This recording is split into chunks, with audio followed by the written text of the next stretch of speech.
காங்கிரஸ் குறித்த கேள்வி வீரப்பனை தொடர்பு படுத்தி பேசிய தவேக மதுரை மாநகராட்சியில் 200 கோடி வரிமுறைகேட்டை விட 2 மடங்கு முறைகேட்டில் நகரமைப்பு பிரிவில் உள்ள அதிகாரிகள் ஈடுபட்டுள்ளனர். ஆதாரத்துடன் நிரூபிப்பேன். புதிய குற்றச்சாட்டை வைத்த தவேக கிழக்கு தொகுதி கார்த்திகேயன்.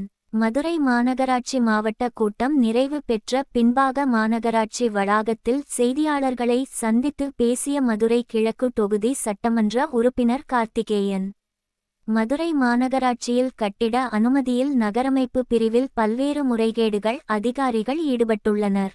ஆட்சிக்கு களங்கம் வந்து விடக்கூடாது என்ற எண்ணத்தில் மாமன்ற கூட்டத்தில் இந்த குற்றச்சாட்டை பற்றி முறையாக பதிவு செய்துள்ளோம். மேயர் இதற்கான பதில் எழுத்துப்பூர்வமாக பதில் தருவதாக கூறியிருக்கிறார். மதுரை மாநகராட்சியில் சொத்து வரி முறைகேடான 200 கோடியை விட 2 மடங்கு முறைகேடு நகரமைப்பு பிரிவில் நடந்துள்ளது. அரசுக்கு மாநகராட்சிக்கு வருமானம் இழப்பு ஏற்பட்டிருக்கிறது. மாநகராட்சியில் முறைகேடு நடக்காமல் எப்படி மேயர் பதவி நீக்கினார்கள்? 5 மண்டல தலைவர்கள் பதவி நீக்கம் செய்தார்கள். முறைகேடு நடந்தபோது திமுக தான் ஆளுங்கட்சி. பதவி நீக்கப்பட்டவர் திமுக மண்டல தலைவர் மேயர் தானே. முறைகேடு நடக்கவில்லை என்றால் ஏன் அவர்களை நீக்குகிறார்கள்? முறைகேடு நடக்காமல் ஏன் இத்தனை அதிகாரிகள் பணியாளர்களை கைது செய்தார்கள்? முறைகேடு நடக்காமல் இப்படி ஒரு விஷயம் வெளியில் வரும்? மதுரை மாநகராட்சியில் முறைகேடு நடந்தது 100% உண்மை. அதைத்தான் அமைச்சர் நிர்மல்குமார் சொன்னார். நீதிமன்றமே சொல்லியிருக்கிறது. உயர்நீதிமன்ற நீதிபதி அமர்வில் இந்த குற்றச்சாட்டு உண்மை. இதற்காக ஒரு கமிட்டி போட்டு அறிக்கை தாக்கல் செய்ய வேண்டும் என கூறியிருக்கிறார்கள். ஓராண்டாகிவிட்டது. இதுவரை மாநகராட்சி எந்த நடவடிக்கையும் எடுக்கவில்லை. இதனை குறித்து கேள்வி எழுப்பினேன். மாநகராட்சியில் ஊழல் செய்தவர்களை 3 மாதத்திற்குள் கைது செய்ய வேண்டும், இல்லையெனில் வீடுகள் முற்றுகை குறித்த கேள்விக்கு இந்த வழக்கு நீதிமன்றத்தில் நிலுவையில் உள்ளது. இந்த வழக்கை 3 மாதத்திற்கு முடித்து கைது பண்ணவில்லை என்றால் வீட்டை முற்றுகையிடுவோம் என்று சொல்வதெல்லாம் அவதூறு. இந்த தவறே திமுக செய்தது. தான் குற்றம் செய்தவர்கள் திமுக மேயர்கள், திமுக கவுன்சிலர்கள் தானே. கவின் தூய ஆட்சியில் முற்றுகையிடுவோம். அதை முற்றுகையிடும் என்றால் இது மக்களை ஏமாற்றும் முயற்சியாக தான் இதனை பார்க்கிறோம்.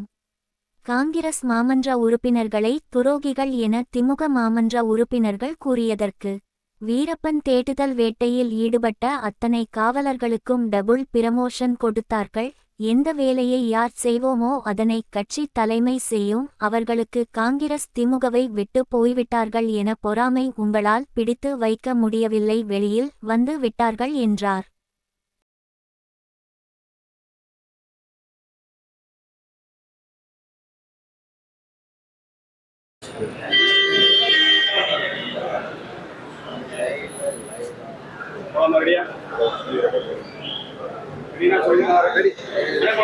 அனைவருக்கும் வணக்கம்.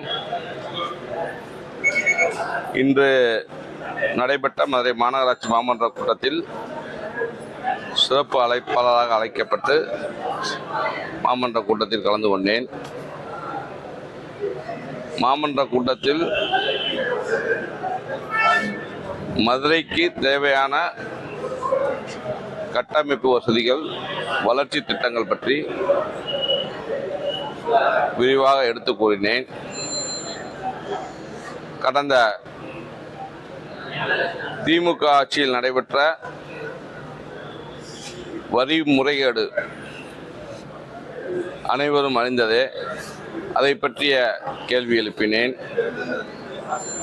அதைவிட வேறு பெரிய முறைகேடு இந்த மதுரை மாநகராட்சியிலே நகரமைப்பு பிரிவிலே நடைபெற்றது என்பதை இந்த நேரத்தில் உங்களுக்கு தெரிவித்துக் கொள்கிறேன். கடந்த 5 ஆண்டுகால ஆட்சியிலே நகர ஊரமைப்பில் இருந்து ஒரு லேஅவுட்டோ ஒரு பில்டிங் பிளானோ டெக்னிக்கல் கிளியரன்ஸ் ஆகி லோக்கல் பாடிக்கு வரும்போது அது ஆன்லைனில் அப்ரூவல் பண்ணணும் அப்படிங்கிறது தமிழ்நாடு பில்டிங் கமெண்ட் ஆக்டில் 2019 பிரகாரம் ஒரு விதி உள்ளது.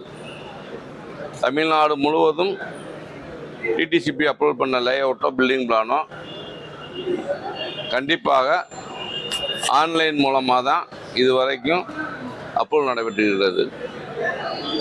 மதுரை மாநகராட்சியை தவிர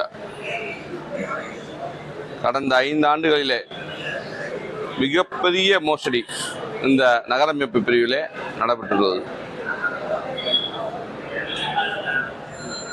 நகரமைப்பு பிரிவில் இருக்கின்ற சில அதிகாரிகள் முழுக்க மாநகராட்சி வருமானத்தையும் அரசு வருமானத்தையும் மறைத்து தங்கள் வருமானத்தை பெருக்கிக் கொண்டுள்ளனர். இது சம்பந்தமாக மாமன்றத்தில் கேள்வி எழுப்பினேன். வணக்கத்திற்குரிய மேயர் எழுத்துப்பூர்வமாக பதிலாய் தருகிறேன் என்று கூறியிருக்கின்றார். அவரிடம் சில எடுத்துக்காட்டுக்காக சில அப்ரூவலாக சொன்னேன். அதில் மதுரை விளாங்குடி டிமார்ட் என்ற ஒரு அப்ரூவலு, அது எப்போ டிடிசிபி போர்ட்டல்லேருந்து கார்பரேஷன் போர்ட்டலுக்கு வந்துச்சோ வந்த 45 நிமிடத்தில் அது அப்ரூவ் பண்ணி கொடுக்கப்பட்டது. கார்பரேட் கம்பெனிங்கிறனால உடனே அப்ரூவ் பண்ணி கொடுத்தது. சாதாரண மனிதர்கள், சாதாரண பிரஜைகள், நடுத்தர மக்கத்தை சேர்ந்த ஒருவர் கொடுக்கிற அந்த அப்பீல் 6 மாதங்களாக வருவதே இல்லை. இதை கேள்வி யாருமே கேட்பதில்லை கடந்த ஆட்சிகளிலே. இன்றைய ஆட்சியிலே தமிழக முதல்வர் மாண்புமிகு அண்ணன் தளபதி விஜய் அண்ணன் அவர்களுடைய ஆட்சிக்கு களங்கம் வந்துவிடக்கூடாது என்ற எண்ணத்தில் இன்றைய மாமன்ற கூட்டத்தில் இந்த குற்றச்சாட்டு பற்றி முறையாக பதிவு செய்துள்ளேன். அதற்கு வணக்கத்திற்குரிய மேயர் அவர்கள் எழுத்துப்பூர்வமாக பதிலை தருகிறேன் என்று சொல்லியிருக்கின்றார். அதே மாதிரி நிறையா நான் உதாரணம் சொல்லலாம். முழுக்க நகரமைப்பு பிரிவு நம்ம வரி முறைகேடுலாம் 200 கோடி 100 கோடி 200 கோடி தான் சொல்கிறாங்க. அதை மாதிரி 2 மடங்கு முறைகேடு இந்த நகரமைப்பில் நடந்து வருமானம், அரசுக்கு வருமானமும் அதே மாநகராட்சிக்கு வருமான இழப்பீடு ஏற்பட்டது என்பதற்கே ஆணித்தரமாக நான் சொல்வேன். அதை நிரூபிக்கவும் தயாராக இருப்பேன். நன்றி, வணக்கம். சட்டத்துறை அமைச்சர் மதுரை மாநகராட்சியில் ஊழல் நடைபெற்றிருக்கதா சொன்னாரு. மாமன்ற உறுப்பினர்கள் கூடிய சம்பாதிச்சாங்க பொய்யான குற்றச்சாட்டு சொன்னாரு. திமுக உறுப்பினர் ஒருவர் கூட அப்படி முறைகளில் ஈடுபடலாம், அப்படி செஞ்சா நாங்கள் தூக்கிலிட தயாரா இருக்கோம்னு சொல்லி மாமன்ற உறுப்பினர், திமுக மாமன்ற உறுப்பினர் சொல்றாங்க. முறைகேடு நடக்காமல் எப்படி மேயரை பதவி நீக்கம் பண்ணாங்க, எப்படி 5 மண்டல தலைவர்களை பதவி நீக்கம் பண்ணாங்க?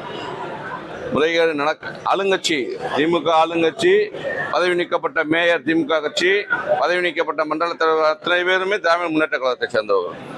முறைகேடு நடக்கவில்லை என்றால் ஏன் அவர்களை நீக்கிறார்கள்? முறைகேடு நடக்காமல் எப்படி இத்தனை அதிகாரிகளையும் இத்தனை பணியாளர்களையும் எப்படி கைது பண்ணி சிறைக்கு சென்றார்கள்?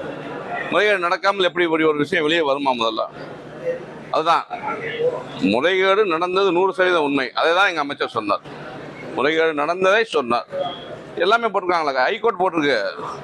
நாங்கள் தனி மனிதனாக சொல்லவில்லை, தமிழக வெற்றிக்கழகம் தனி மனிதனாக சொல்லவில்லை. உயர்நீதிமன்றம் மாண்புமிகு உயர்நீதிமன்ற நீதிபதிகள் அமர்வில் இந்த குற்றச்சாட்டு உண்மை, இதற்காக ஒரு என்கொயரி கமிட்டி போட்டு அறிக்கை தாக்கல் செய்ய வேண்டும் சொன்னார்கள். அதுவும் கடந்த ஓராண்டுகள் ஆகிவிட்டது. இதுவரை மாநகராட்சி அது சம்பந்தமாக எந்த நடவடிக்கை எடுக்கவில்லை. இன்று கூட நான் அந்த கொஸ்டினை ரைஸ் பண்ணேன். அதுக்கு நாங்கள் கோர்ட்டில் இருக்கிறதுனால நாங்கள் உங்களுக்கு கேட்டுட்டு நான் சட்டப்பிரகாரமாக கேட்டுட்டு பதில் தரேன் என்று வணக்கத்துக்கு மேயர் சொல்லியிருக்காரு. அதுதான் அவங்களுடைய பதில். சட்டத்துறை அமைச்சர் நிர்மல்குமார் அவர் தான் அமைச்சராக இருக்காரு. 3 மாசத்துக்குள்ள அவங்களுக்கு கைது செய்து தண்டனை வாங்கி தரலைன்னா அமைச்சர் வீடுகளையும் சட்டமன்ற உறுப்பினர் வீடுகளையும் முற்றுகையிடுவோம் சொல்லி திமுக குழு தலைவர் இப்போ பேட்டி கொடுத்துருக்காரு. சரி, கண்டிப்பாக அதான் இப்போ வணக்கத்துக்கே மேயர் அவங்க சொன்ன பதில் தான் இப்போ நான் சொல்ல விரும்புகிறேன். நீதிமன்றத்தில் நிலுவையில் இருக்குது வழக்கு. நீதிமன்ற நிலுவையில் இருக்கிற ஒரு வழக்கை 3 மாதத்துக்குள்ள நீங்கள் முடிச்சு கைது பண்ணலைன்னா வீடை முற்றுகையிடுவோம்னு சொல்கிறதெல்லாம் சும்மா அவதூறு. செஞ்ச தவறு திமுக தானே செஞ்சது. குற்றம் பண்ணவர் திமுக கவுன்சிலர், திமுக மேயர் தானே. அதை விட்டுவிட்டு பின்ன எங்களை போட்டுட்டு எங்கள் தமிழக வெற்றி கழக தளபதி விஜயினுடைய தூய ஆட்சியை வந்துக்கிட்டு நாங்கள் வீடை முற்றுவிடோம் அதை முற்றுவிடோம்னா மக்களை ஏமாற்றுன்ற முயற்சியாகத்தான் இதை நான் பார்க்கிறேன். காங்கிரஸ் நாங்கள் இத்தனை நாடுகளை அடக்கி வச்சிருந்தோம். ஒரு ஏடிஆவுக்கு இன்ஸ்பெக்டர் ப்ரொமோஷன் தாவேகா கொடுத்துருக்காங்கன்றதை திமுக அமைச்சர் கொடுத்தது. அதாவது உங்களுக்கு தெரியாத விஷயம் கிடையாது. எந்த இடத்திலும் ஒரு திறமை இருக்கும் இடத்தில் உங்களுக்கு தெரியும். வீரப்பன் அந்த தேடுதல் வேட்டையில் ஈடுபட்ட அத்தனை காவலர்களுக்கும் டபுள் ப்ரமோஷன்லாம் கொடுத்தாங்க. அப்படிலாம் எல்லாமே எந்த வேலையை யார் செய்யணுமோ அது தலைமை, எங்கள் கட்சி தலைமை செய்யும். இவங்க அடக்கி வச்சுக்கிட்டாங்கன்னா, அவங்க அடங்கினாங்கன்னா அது அவங்கள்ட்ட தான் கேட்கணும். அவங்களாம் வந்து சொல்கிறதுக்கு நம்ம பதில் சொல்ல முடியாது. அதான் அவங்களுக்கு பொறாமையின் உச்சம். அவங்க நம்ம விட்டு போயிட்டாங்க, எல்லாம் போயிட்டாங்கன்னு உங்களால் பிடிச்சி வைக்க முடியலை, அவங்க வெளியே வந்துட்டாங்க. இதுதான்.